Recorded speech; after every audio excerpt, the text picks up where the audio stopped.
Si hoy hablamos de justicia social o derechos humanos, es casi inevitable pensar en las Naciones Unidas, en constituciones modernas o en debates políticos de ahora.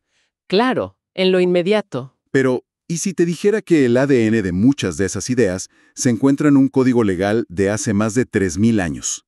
Mm, Hoy tenemos un material fascinante. Por un lado, textos que definen qué son las fuentes del derecho, algo muy técnico. ajá. Y por otro, documentos que nos meten de lleno en una disputa familiar que terminó creando dos de las civilizaciones más grandes del mundo, todo por una diferencia sobre cómo interpretar, precisamente, esa ley ancestral. Y ese es justamente el viaje que proponemos. Vamos a empezar con una pregunta casi de escuela de leyes. ¿De dónde salen las normas? ¿Sí? Para terminar en medio de uno de los dramas teológicos y culturales más importantes de la historia. Es un recorrido que demuestra cómo una discusión sobre un texto antiguo no es solo cosa del pasado, Para nada. sino que ha moldeado la forma en que entendemos la autoridad, la comunidad y la justicia hasta el día de hoy. Es como seguir un hilo que nos conecta directamente con las raíces de nuestra propia identidad occidental. De acuerdo.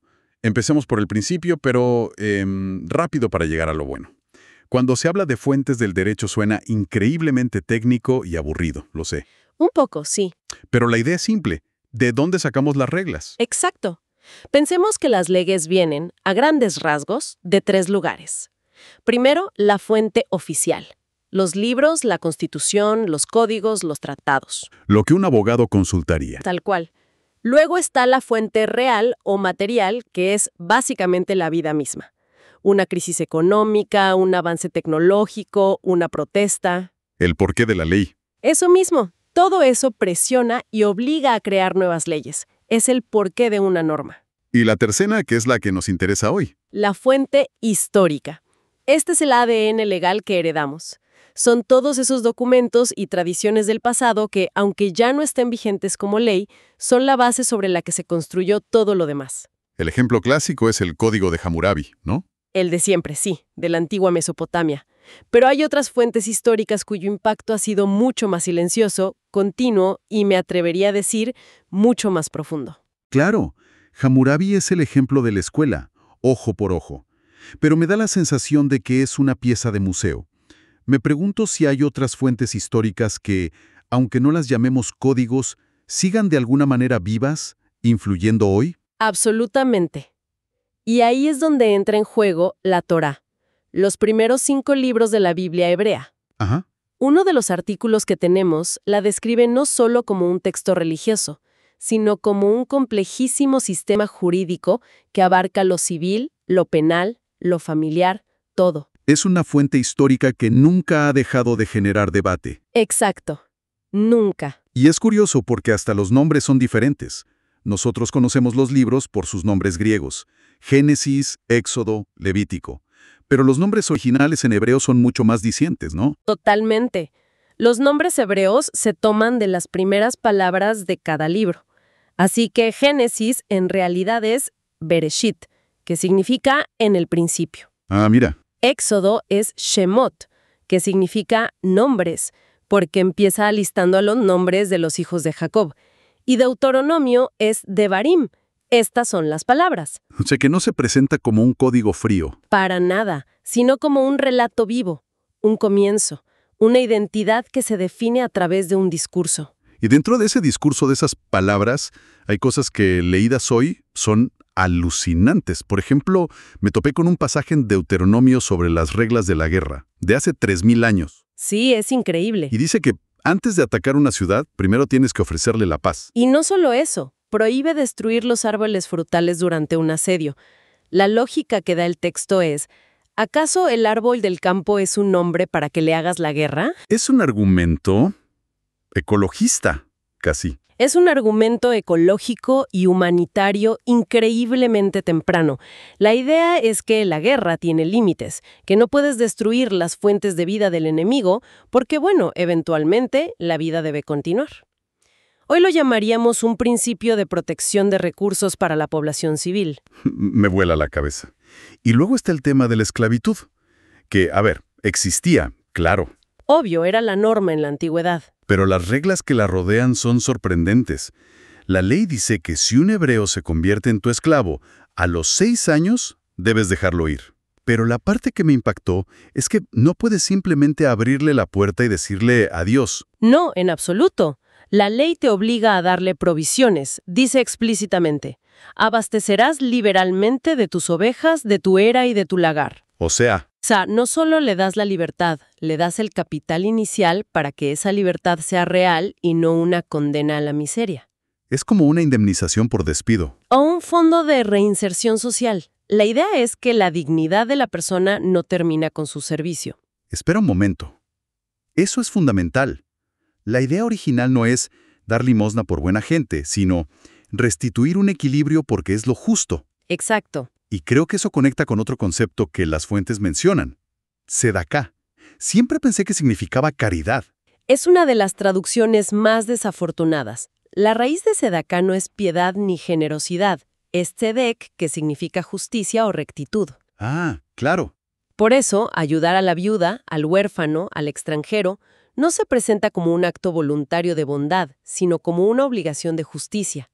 Es el deber de la comunidad de reparar las fracturas del mundo. Justicia social como un mandato. Exacto, no como una opción. Esto cambia por completo la perspectiva.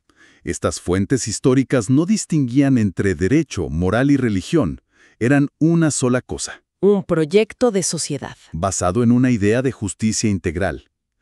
Y si esta ley, la Torá, era el centro absoluto de la identidad del pueblo judío, el pacto con Dios, me cuesta imaginar el terremoto que significó la llegada de un movimiento, desde adentro, que empezó a decir, quizás esta ley ya no aplica para todos. Ese es exactamente el nudo del drama.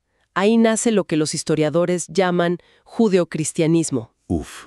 Y es vital entender esto, como señalan las fuentes. Los primerísimos seguidores de Jesús eran judíos. No se veían a sí mismos como fundadores de una nueva religión. ¿Eran judíos piadosos? Sí, que creían que el Mesías prometido a Israel había llegado. Seguían yendo al templo, guardaban el sábado, practicaban la circuncisión.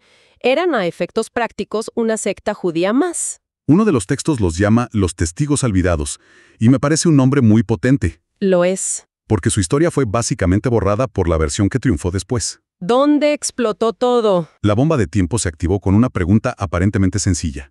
¿Qué hacemos con los no judíos, los gentiles, que se sienten atraídos por el mensaje de Jesús? Claro, Y la pregunta tenía una implicación enorme.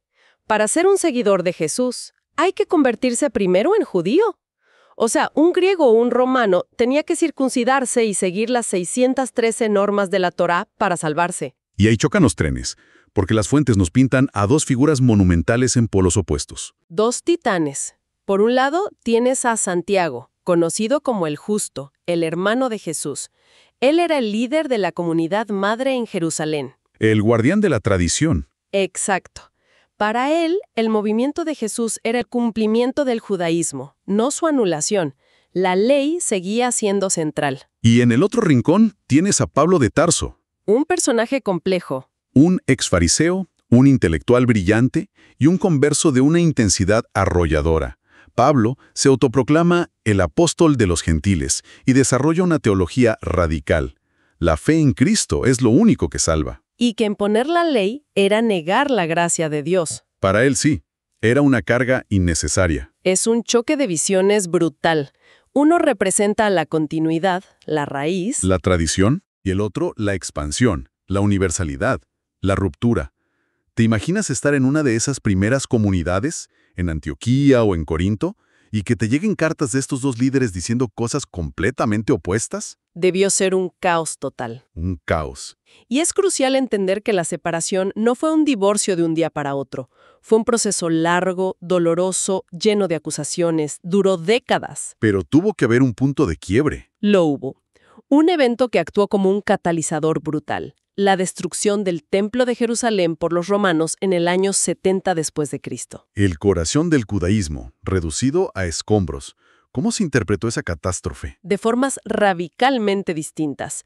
Para el judaísmo que sobrevivió, el que llamamos rabínico, la destrucción fue una tragedia inenarrable. Un castigo divino. Sí, por no haber sido lo suficientemente fieles a la Torá. La respuesta fue replegarse aún más sobre la ley, estudiarla, interpretarla. Para muchos cristianos, en cambio, la lectura fue la opuesta. La prueba de que tenían razón. Exacto. La destrucción del templo era la prueba definitiva de que la antigua alianza había terminado. Dios había abandonado el viejo sistema y validaba el nuevo camino, el de la fe en Cristo, ahora ya sí como algo separado. Entonces, ¿qué pasó con esos testigos olvidados, los judeocristianos que estaban en medio, los que querían ser fieles a Jesús sin dejar de ser fieles a la Torá? Quedaron atrapados.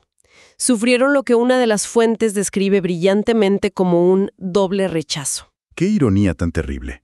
O sea, ¿no eran suficientemente judíos para los rabinos? Que los veían como una secta herética. Y no eran suficientemente no judíos para el cristianismo de Pablo, el que se estaba volviendo mayoritario, que los veía como gente atrasada, judaizantes. Quedaron literalmente en una tierra de nadie teológica. Atrapados en el medio.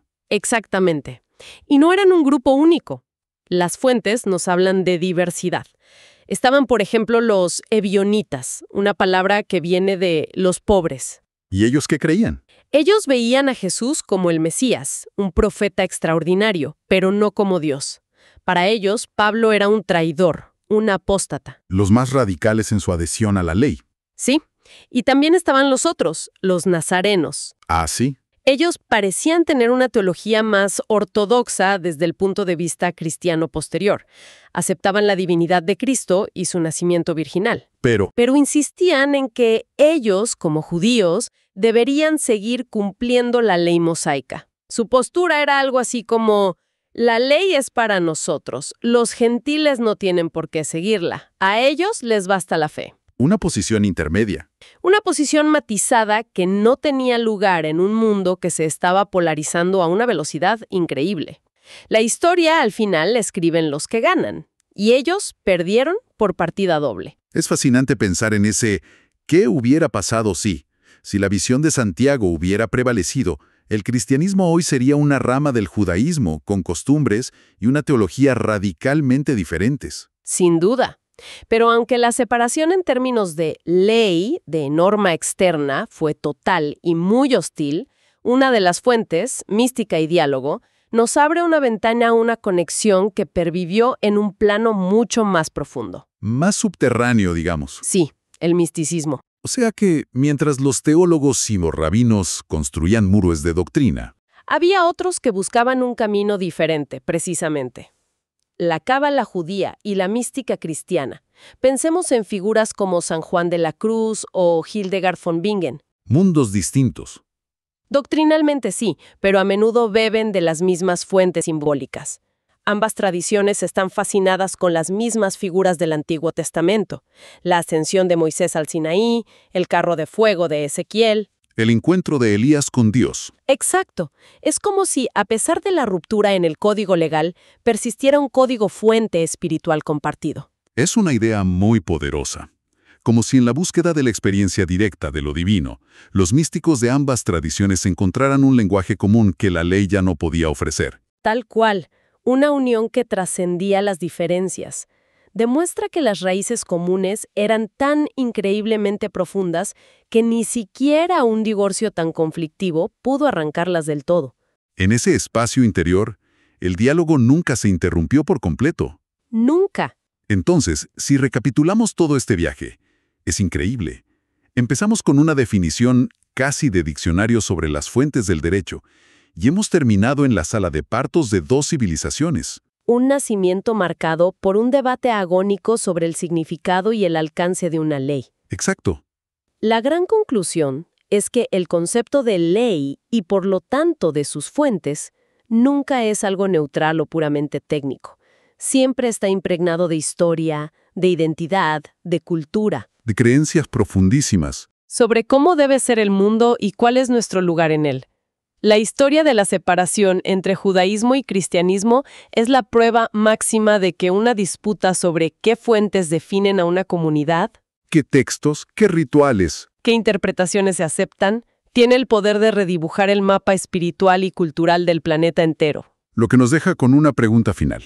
Una idea para darle vueltas. Las fuentes nos han mostrado que un texto de hace milenios, la Torá, que técnicamente es una de nuestras fuentes históricas colectivas, contiene principios que hoy, con nuestro lenguaje moderno, llamaríamos de justicia social, derechos humanos y hasta de ecologismo. Sí. Sabiendo que ese ADN está ahí en la raíz de nuestra cultura, ¿cómo cambiarían nuestros debates legales y éticos de hoy si en lugar de ignorarlas o darlas por superadas, reconociéramos y discutiéramos más abiertamente la influencia real y persistente de estas fuentes profundas en nuestra propia manera de entender lo que es justo?